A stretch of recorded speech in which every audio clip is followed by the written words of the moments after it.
అందరి favourite subject social మీడియాలో మొత్తం ఇది నడుస్తుంది. రాఘవ్ చెడ్డా రాఘవ్ చెడ్డా రాఘవ్ చెడ్డా. గిరీష్ నువ్వు మాట్లాడుతూ అని అంటే నేను తొందరపడా ఫ్రెండ్స్. జర లేట్ అయినా సరే జర డాట్స్ కనెక్ట్ చేసుకుంటూ రావాలా. డాట్స్ కనెక్ట్ చేసుకుంటూ వచ్చినప్పుడు నేను కీడేంచే మేలేలుస్తాను. వచ్చిండు కదా అని చెప్పి సప్పట్లు కొట్టా. ఎందుకంటే కాలం నేర్పిన పాఠాలు. వెనకటికి కూడా మనం అన్ని నరేటివ్స్ని నమ్మినాం. ఆ నరేటివ్ ఎట్లుంటుందో అట్లా చెప్పడం అనేది నాకు తెలిసి ఒక అనలిస్ట్ బ్రెయిన్ కాదు. అది నాకు అనిపించింది నేను చెప్తా, తర్వాత మీ కమెంట్ రూపంలో నాకు జర చెప్పుండ్రి. రాఘవ్ చెడ్డా ప్రజల మనిషి, ప్రజల యొక్క సమస్యల పైన పోరాడతాడు. ఇన్ఫ్యాక్ట్ నేను కూడా చెప్పిన, ఇది పార్లమెంట్లో అయిన క్వశ్చన్ రేజ్ చేసిండో, ఎప్పుడైతే హెల్త్ స్కీమ్ మీద మాట్లాడిండో దాని మీద మనం మాట్లాడినాం వాస్తవానికి. But when it comes to politics, as an individual we can still support Raghav చెడ్డా.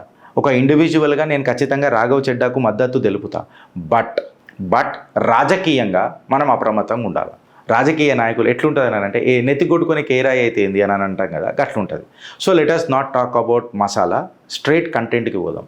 రాఘవ్ చెడ్డా సామాన్య జనుల నాయకుడు, కామన్ మ్యాన్ అజెండా తీసుకొని మాట్లాడతాడు అని అంటే ఆయన దగ్గర ఒక మన గిగ్ వర్కర్ల గురించి మాట్లాడిండు, ఫెయిర్ యూస్ ఫర్ క్రియేటర్ల గురించి మాట్లాడిండు, సోషల్ మీడియాకి సంబంధించి airport prices, annual health checkup, food exposure అంటే అడల్టరేషన్ మీద, ఎలక్షన్లలో 18 years ఎందుకు ఉండాలి ఇంకా తక్కువ చేయాలని చెప్పి మాట్లాడిండు, రైట్ టు రీకాల్ అని అంటే ఒక నాయకుడిని రీకాల్ చేసే తత్వం కూడా ఉండాలని చెప్పి మాట్లాడిండు, రీఛార్జ్ ఎక్సెట్రా, ఉడాన్ యాత్ర అదంతా చెప్పారు. ఇప్పుడు రాఘవ్ చెడ్డా భారతీయ జనతా పార్టీలో కలవడా, ఇది ఒక AI జనరేటెడ్ పిక్చర్, నేను ముందే చెప్తున్నా.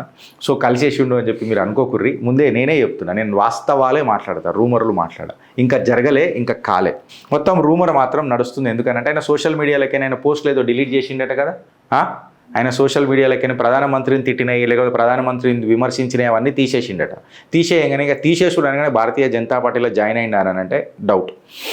అయితే ఇప్పుడు వాస్తవానికి కొన్ని మనం అర్థం ఏం చేసుకోవాలి ఏంటనంటే, రాఘవ్ చెడ్డా ఎప్పుడైతే ఈ టాపిక్ల మీద మాట్లాడిండు కదా, ఏ సందర్భాలలో మాట్లాడిండు అని అన్నది ఒకటి చూస్తే, కామన్ మ్యాన్ పీపుల్ ఇండివిజువల్గా ఈజ్ అన్ ఇంటలెక్చువల్, అందులో డౌట్ లేదు. బట్ రాజకీయ దృక్పథంలో ఆలోచిస్తే నేను కీడేంచి మేలేలుస్తా, నేను ఇవ్వండి నమ్మా, డైరెక్ట్ చెప్తున్నా. కాలం నేర్పిన పాఠాలు. మరి ఇప్పుడు ఉడాన్ యాత్రి కేఫ్ అని చెప్పి మనం తీసుకొని చూస్తే రాజ్యసభలో ఈ క్వశ్చన్ రేజ్ చేసిరు లంచ్ కంటే ముందు. ఈ ఇష్యూ ఆల్రెడీ ఉండే ఎగ్జిక్యూషన్ ఫేస్లో ఉండే. కాకపోతే టైమింగ్ అనేది ఎప్పుడు స్టార్ట్ అయ్యింది అని అంటే జస్ట్ ఎగ్జిక్యూషన్ అయిపోయి దీన్నిగా రెగ్యులరైజ్ చేద్దామని లోపల రాఘవ్ చెడ్డా మాట్లాడిండు. అక్కడనే ఉడాన్ కేఫ్లు, ఎయిర్పోర్ట్లలో ఇనాగ్రేషన్లు స్టార్ట్ అయినాయి ఈయన స్పీచ్ తర్వాత. అంటే ఈయనకు ముందే ఏదో ఇన్ఫర్మేషన్ తెలుసు, ఈయన మాట్లాడిండు. నేను కీడేంచే మేలేలుస్తా. ఇంటెలెక్చువల్గా అట్లాంటి డేటా పెట్టుకోవడం కూడా చాలా గ్రేట్. ఇప్పుడు నేను కూడా మాట్లాడతాను, వెనకటికి చిత్రగుప్తు చెప్పింది కదా అని చెప్పి నేను మాట్లాడతాను. సో ఇన్ఫర్మేషన్ పెట్టుకొని ఆ ఇన్ఫర్మేషన్ని లీవరేజ్ చేసి అవి చూసినావా నేను మాట్లాడినాక ఇది జరిగింది అని చెప్పి మాట్లాడడం కూడా కరెక్టే. రిబ్బన్ కట్ అయ్యేకంటే ముందు రాఘవ్ మాట్లాడిండు కాబట్టి ప్రజల మనిషి కొంచెం నమ్మశక్యంగా నాకు అనిపించదు. మీ పర్సెప్షన్ ఏది ఉంటుందో నాకు తెలియదు. నేను ఎవరిని జల్దీ నమ్ముతలేను. ఇప్పుడు మధ్య ఒకటా రెండా జట్కాలు మాకు మామూలుగా పడ్డాయా. గిగ్ వర్కర్ల గురించి మాట్లాడినప్పుడు గిగ్ వర్కర్ల గురించి కేవలం రాఘవ్ చెడ్డా మాట్లాడలే, వాళ్ళకు ప్రొటెక్షన్ ఇవ్వాలా, ఇన్సూరెన్స్ ఇవ్వాలా అని చెప్పి మాట్లాడలే. ఇన్ఫ్యాక్ట్ చెప్పాలంటే గిగ్ వర్కర్ల మీద ఫస్ట్ కథనం చేసిందే మన చిత్రగుప్తు. రాఘవ్ చెడ్డా కంటే ముందే పేపర్లలో వచ్చిన కథనం తీసుకొని, అది ఎక్కువ వైరల్ కావు ఎందుకంటే సెన్సేషన్ టాపిక్లు కావు కదా. అందులో ఎవరితో అఫేర్లు పెట్టుకున్నది ఉండదు, ప్యూర్ కంటెంట్ ఉంటుంది కాబట్టి పోవి. దాని తర్వాత గిగ్ వర్కర్ల మీద మనకు నచ్చినా నచ్చకపోయినా వివేక్ వెంకటస్వామి గారు ప్రతిసారి మాట్లాడుతూనే ఉన్నారు ఈ విషయంపై. రాఘవ్ చెడ్డా కంటే ముందు కూడా మాట్లాడినరు, రాఘవ్ చెడ్డా వచ్చిన తర్వాత కూడా మాట్లాడినరు. నిన్నగాక మొన్న కూడా వివేక్ వెంకటస్వామి గారు మన తెలంగాణలకైనా దీని మీద మాట్లాడుతూనే ఉన్నారు. సో పాలసీ ఫ్రేమ్వర్క్లు అనేది ఆల్రెడీ డిస్కషన్స్లో ఉన్నాయి. గవర్నమెంట్ లెవెల్లో దీని మీద చర్చలు జరుగుతున్నాయి. ప్రతి ఒక్క మేధావులను కన్సల్ట్ చేసి ఈ లేబర్ పాలసీ కన్సల్టేషన్స్ మీద కూడా జరుగుతూనే ఉన్నాయి. కాకపోతే పాలసీ పైప్ లైన్లు ఉన్నప్పుడు టాపిక్ తీసుకొని మాట్లాడంగానే, పొలిటికల్ మైక్ దొరకంగానే ఎవరు ఎక్కువ ప్రసంగం గట్టిగా సూపర్గా ప్రజలకు అర్థమయ్యేటట్టు మాట్లాడితే వాళ్ళది కంటెంట్ ఉంటుంది. మీకు అర్థమైంది అనుకుంటే నేను ఏం చెప్తున్నాను. టెలికాం రీఛార్జ్ ప్లాన్స్ ఎప్పుడైతే మాట్లాడిండో టెలికాం రెగ్యులేటరీ అథారిటీ ఆఫ్ ఇండియాను ఉద్దేశించి రాఘవ్ చెడ్డా గారు ఆయన ఏమన్నాడంటే, ఏవైతే మన ప్లాన్స్ ఉంటాయో చూడ అవి చాలా సామాన్యుడికి అఫోర్డబుల్గా ఉండాలా. అఫోర్డబుల్ కాకుండా కాస్ట్లీ ప్లాన్స్ పెట్టి, ఫర్ ఎగ్జాంపుల్ నేను 1 monthకి రీఛార్జ్ చేసుకుంటే 28 days ఎందుకు రావాలా అని చెప్పి ఇట్లాంటివి ఆయన మాట్లాడిండు. So telecom regulatory authority of India అనేది ఈ చీపర్ ఇన్కమింగ్ ప్లాన్స్ కోసం ఆల్రెడీ డిస్కషన్స్ జరుగుతుండే. ట్రయల్ కన్సల్టేషన్ పేపర్స్ మీరు తీసుకొని చూస్తే మీకు ఇవన్నీ జరుగుతూనే ఉన్నాయి. ఫైల్ ఆల్రెడీ ఢిల్లీలో మూవ్ అయింది. కాకపోతే రాఘవ్ చెడ్డా గారు పార్లమెంట్లో మాట్లాడేసిండ్రు, దాని తర్వాత ఇది రెగ్యులరైజ్ అయిపోయింది. దాని తర్వాత ఆయన ఏమని అన్నాడు, గిగ్ వర్కర్ల గురించి ఇది 10 minutes డెలివరీ అని అన్నాడు. ఎవరైతే బ్లింకిట్ గింకిట్ ఇవన్నీ ఉంటాయి కదా, ఈ 10 minutesల డెలివరీ అని అంటే వాడికి యాక్సిడెంట్లు అవుతాయి కదా, అది చాలా కీలకమైన ఇష్యూ కదా. అంటే చిత్రగుప్తులో మనం కూడా రాఘవ్ చెడ్డా గారు సూపర్ మాట్లాడారని చెప్పి మనం మాట్లాడుకున్నాం. In fact it is a good topic, in fact it is a very good topic. At least మాట్లాడిండు అని చెప్పి మనం మాట్లాడుకోవచ్చు. కాకపోతే ఈ సేఫ్టీ కన్సర్న్స్ మీద డిస్కషన్స్ లేవు అని అంటే నేను నమ్మా. ఇది ఆల్రెడీ స్క్రూటినీలో ఉండే రెగ్యులేటర్స్, ఇంకా మీడియా ప్రెషర్ బాగా నడుస్తుండే. పలు న్యూస్ పేపర్లలో రాఘవ్ చెడ్డా కంటే ముందు కూడా వచ్చినాయి. దీని మీద డిబేట్లు కూడా జరిగినాయి. గిగ్ సేఫ్టీ మీద వివేక్ వెంకటస్వామి గారు కూడా తెలంగాణలోకి దీని మీద మాట్లాడారు. మేబీ డైరెక్ట్గా ఈ 10 minutes డెలివరీ మీద మాట్లాడకపోవచ్చు Vivek Venkataswamy, but he has spoken on the gig workers. So indirectly he has already taken a charge of discussing or safeguarding the gig workers issue. Trending topic ఉండే పార్లమెంట్లలో ఇది ప్యాకేజ్ కాగానే ఈ ప్యాకేజ్లలో ఎవరు మాట్లాడినరు, రాఘవ్ చెడ్డా మాట్లాడినారు. And is a good orator brother, మంచిగా మాట్లాడతాడు. Is a very good intellectual. As far as subject knowledge is concerned ఆయన మీద మనకు డౌటే లేదు. బట్ రాజకీయ దృక్పథంలో తీసుకొని ఆలోచిస్తే ఇది డిస్కషన్ జరుగుతున్నది, రాఘవ్ చెడ్డా మాట్లాడిండు, దాని తర్వాత ఈ డెసిషన్ వచ్చింది. అంటే he has a very good network in the bureaucracy అని చెప్పి నేను ఆరోపణ ఇస్తా. That doesn't mean that I'm questioning is intellectuality. Absolutely not, I support him. Airport pricing కాడికి వస్తే అఫోర్డబుల్ ప్రైజెస్ ఉండాలా, ఈ హై ఎయిర్పోర్ట్ ఛార్జెస్ ఏంది అని చెప్పి మాట్లాడిండు. ట్రాఫిక్ రెగ్యులేషన్ గురించి మాట్లాడిండు. ఇది మన airports economic regulatory authority of India కిందకి ఏదైతే వస్తుందో చూడు ఫ్రేమ్వర్క్ల కిందకి, దాని మీద already airports economic regulatory authority of India దీన్ని పరిగణనలోకి తీసుకొని ఆల్రెడీ చర్చిస్తూనే ఉన్నది, కన్సల్టేషన్స్ జరుగుతూనే ఉన్నాయి. ఈ టారిఫ్ సైకిల్స్ మీద ఆన్గోయింగ్ డిస్కషన్స్ జరుగుతూనే ఉన్నాయి. ఎక్కడ, airports economic regulatory authority of India, దీన్నే ఏరా అని అంటారు. ఇక్కడ జరుగుతూనే ఉన్నాయి. రెగ్యులేషన్ వర్క్ అవుతున్నప్పుడు ఈ నరేటివ్ పార్లమెంట్లో మాట్లాడినప్పుడు ప్రజలకు పర్సెప్షన్ ఏడొస్తుంది, ఆబ్వియస్గా చెడ్డా మాట్లాడిన తర్వాతనే ఇది చర్చ జరిగింది కదా అని వస్తుంది. But if you see the documents of airports economic regulatory authority of India, obviously the discussion was held much before the Chadha speech. నా పాయింట్ ఆఫ్ వ్యూ ఇదే, క్రెడిట్ ఇద్దాం. అండ్ ఆబ్వియస్లీ ఎవరు మాట్లాడలే కదా, గిరీష్ చెడ్డానే మాట్లాడారు కదా అంటే absolutely right, I'm not denying that. నా ఫుడ్ అడల్ట్రేషన్ కాడికి వస్తే high public health issue Chadha garu దీన్ని రేజ్ చేసిండ్రు. కంప్లీట్గా క్రాక్ డౌన్ ఇమీడియట్గా స్టార్ట్ అయింది అని అంటే, క్రాక్ డౌన్ అనేది ఇయ్యాలటికని కాదు, మీరు కాంగ్రెస్ రాకముందు స్టార్ట్ అయింది, కాంగ్రెస్ వచ్చినాక కూడా స్టార్ట్ అయింది తెలంగాణలో, దానికంటే ముందు దేశవ్యాప్తంగా కూడా స్టార్ట్ అయింది. స్టేట్ ఏజెన్సీస్ మొత్తం ఏవైతున్నాయో క్రాక్ డౌన్లు చేసుకుంటూనే వచ్చింది. ఎన్ఫోర్స్మెంట్ డ్రైవ్లు అనేది ఆన్గోయింగ్ జరుగుతున్నప్పుడు, రేడ్లు జరుగుతున్నప్పుడు ఆ రేడ్ల డేటా బేస్ తీసుకొని చిత్రగుప్తు మాట్లాడుతుంది, చెడ్డా మాట్లాడతాడు, వేరే పలు న్యూస్ ఛానళ్ళు కూడా మాట్లాడతాయి. సో ఆబ్వియస్గా ఎవరు వాయిస్ దేశంలో మొత్తం వినిపించింది అనేది ఫస్ట్ క్రైటీరియా వస్తుంది. ధ్రువరాటికి మీకు అవకాదారా అని అన్నాను. ధ్రువరాటిని ఫస్ట్ టార్గెట్ చేసినప్పుడు వాడు మమ్మల్ని టార్గెట్ చేసిండు అంటే మాకు ధ్రువరాటికి ఉన్న కరెక్షన్ ఏంది అని అనేది మనం ఆలోచించరు. అది వేరే విషయం. క్రెడిట్ మాకు రాకుండా వేరే వాళ్ళు కూడా తీసుకొని మస్తు మంది ప్రయత్నం చేస్తారు. అల్లక్కడ మనం బోరక్కర్లేదు. బాకీ సబ్ బక్వా సమ్తో కంటెంట్కే పుజారీ భయ్ అని చెప్పి కొంతమంది పోతాం మనం. సో యాన్యువల్ హెల్త్ చెకప్ కూడా సేమ్ ఇట్లాంటిదే.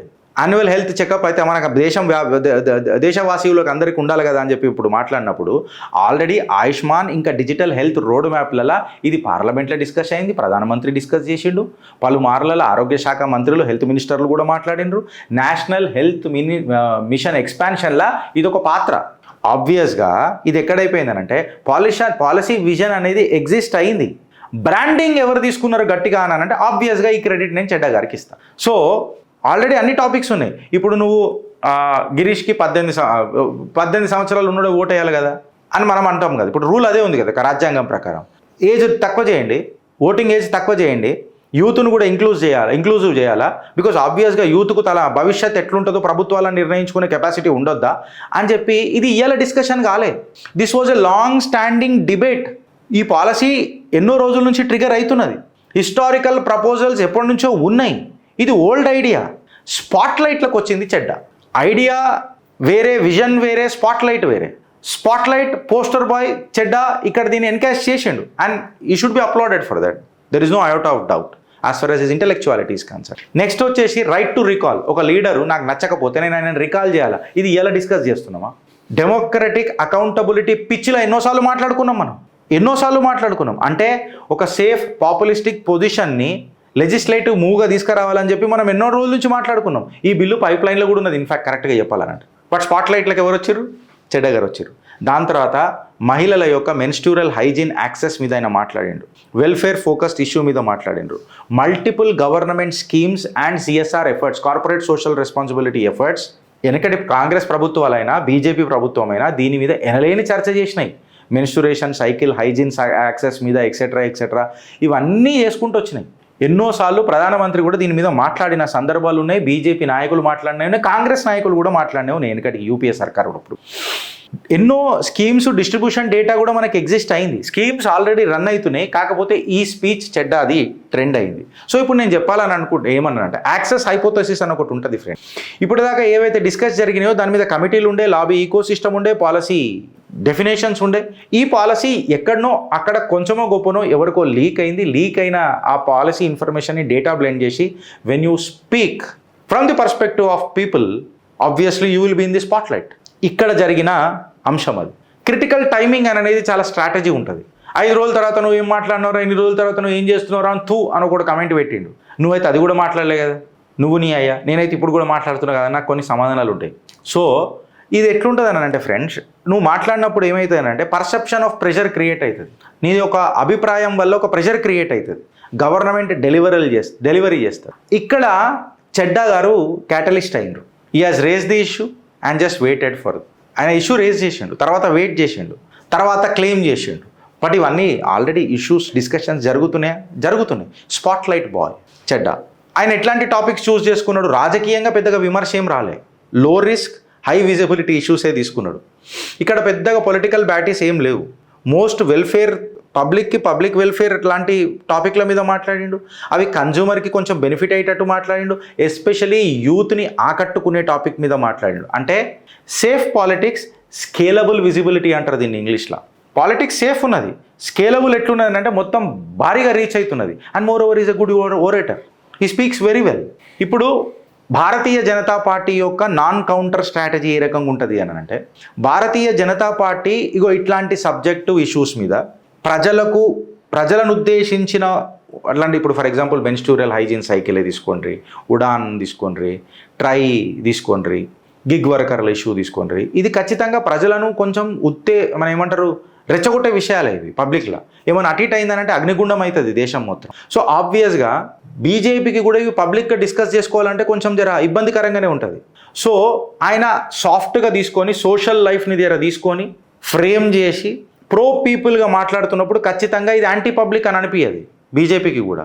ఇండైరెక్ట్గా మ్యానిపులేషన్ ఏ రకంగా పోతుంది అని అనిపిస్తుంది. సో ఈ పొలిటికల్ చెస్ బోర్డ్ ఎట్లున్నది అని అంటే, ఇక మళ్ళా ఆప్తో ఉంటాడా, భారతీయ జనతా పార్టీతో ఉంటాడా అని చెప్పి మాట్లాడితే, ఆప్తో ఉన్నాడు అనుకో, ఆమ్ ఆద్మీ పార్టీ అనేది ఆమ్ ఆద్మీ పార్టీకి ఏం చేస్తలేదు. అది నిజంగా చెప్తే అది అరవింద్ కేజ్రీవాల్ ఆత్మనిర్భర్ పార్టీ అయిపోయింది. అది కరెక్ట్గా చెప్తే మన గుంగ్రూ సెట్కే అంకితం అది. సో ఆబ్వియస్గా రాఘవ్ చెడ్డాని స్ట్రక్చరల్గా తొక్కే ప్రెషరాలు చేస్తూనే ఉంటారు. విజిబిలిటీ నీకు మొత్తం దేశవ్యాప్తంగా కనబడ్డా నీకు పవర్ అనేది ఆమ్ ఆద్మీ పార్టీలో ఏం లేదు. నిజంగా చెప్తే అది Kejriwal run party. Suppose for example ఆయన బీజేపీ జాయిన్ అయ్యింది అని అనుకుందాం. పాలసీ అలైన్మెంట్ ఏ రకంగా ఉంటుంది అని అంటే, భారతీయ జనతా పార్టీకి ఆల్రెడీ మా సెంట్రల్ స్కీమ్స్ మీద చెడ్డా గారు మాట్లాడారు కదా, మంచిదే థమ్స్అప్ అని చెప్తారు. యూత్ ఫేస్ ఉందనుకో, ఆల్రెడీ తను పబ్లిక్ ఇష్యూస్ మీద మాట్లాడినప్పుడు యూత్ అనేతో కరెక్ట్ అయినప్పుడు and moreover is a good, మంచిగా మాట్లాడతాడు కాబట్టి. ప్లస్ ఇలా ఇద్దరు దంపతులది కూడా సోషల్ మీడియాలో గట్టిగా ట్రెండింగ్ అయి ఉంటుంది, రాఘవ్ చెడ్డా అండ్ పరిణీతి చోప్రా. సో ఆబ్వియస్గా యూత్ ఫేస్ని అట్రాక్ట్ చేసేది ఉంటుంది. And moreover Bharatiya Janata పార్టీకి ఇవాళ urban young English speaking policy ఏదైతుంది చూడు, ఆ ముఖాలు చాలా తక్కువనే. కేవలం ఒక తేజస్వి సూర్య మనకు కనబడతారు, ఆయన డామినేట్ చేస్తాడు ఖచ్చితంగా రాఘవ్ చెడ్డా గారి పార్టీలకు వస్తే. అండ్ మోర్ ఓవర్ ఇమేజ్ కార్డుకి వస్తే వెనకడికి కూడా రాఘవ్ చెడ్డా మీద గంభీరమైన ఆరోపణలు లేకపోయినా ఒక ఆరోపణలు ఉన్నాయి. ఏదో పన్ను చక్కగా చేసుకుంటా అని చెప్పి పోయి లండన్లో కూర్చున్నాడైతే కాక రాలే అప్పుడు కొన్ని రోజుల దాకా. మళ్ళీ వచ్చిన తర్వాత ఈ స్ట్రాటజీ నడిచిందని అంటే నేను కీడెంచే మేలేలుస్తాను. సో అంచలంచలుగా ఆమ్ ఆద్మీ పార్టీని చీలిక దేవాలని అంటే రాజకీయాలు ఎత్తుగడలు ఉంటాయి, ధర్మసత్రాలు నడుపుతలేవు పొలిటికల్ పార్టీలు. రాజకీయాలల్లో ఒక స్ట్రాటజీ ఉంటుంది. మళ్ళీ అది ఎక్కడికైనా ఏం నడిపిర్రు అని అంటే పెద్ద గంభీరమైన ఆరోపణలు ఏం లేకుండే, ఇంకెన్ని రోజులు పని చక్కగా చేసుకుంటావు చెడ్డా, ఎప్పుడు రావు భారత్కి అని చెప్పి మేమే మాట్లాడినాం. Last but not the least, Chadha has a very good articulating skills. Parliament skills జబర్దస్త్ ఉన్నాయి. పార్లమెంట్లో మాట్లాడే స్కిల్స్ గట్టిగున్నాయని అంటే, వాక్చాతుర్యం గట్టిగున్నదని అంటే వస్తుంది కదా.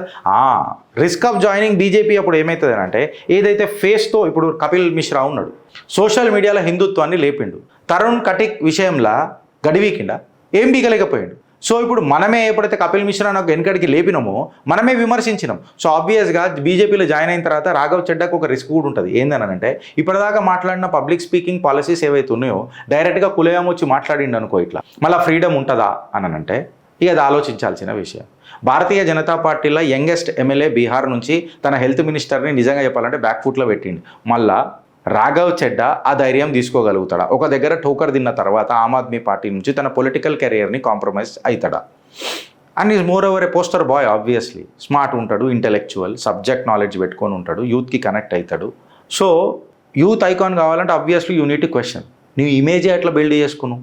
మళ్ళీ నీ ఇమేజ్ నువ్వు అట్లా బిల్డ్ చేసుకున్నప్పుడు నీ ఇమేజ్ మేనేజ్మెంట్ ఏ రకంగా చేస్తావని అనేదే ఇలాంటి పెద్ద ప్రశ్న. సో దీని మీద మీ అభిప్రాయం ఏందో జర నాకు చెప్పురి ఫ్రెండ్స్. భారత్ మాతాకి జై.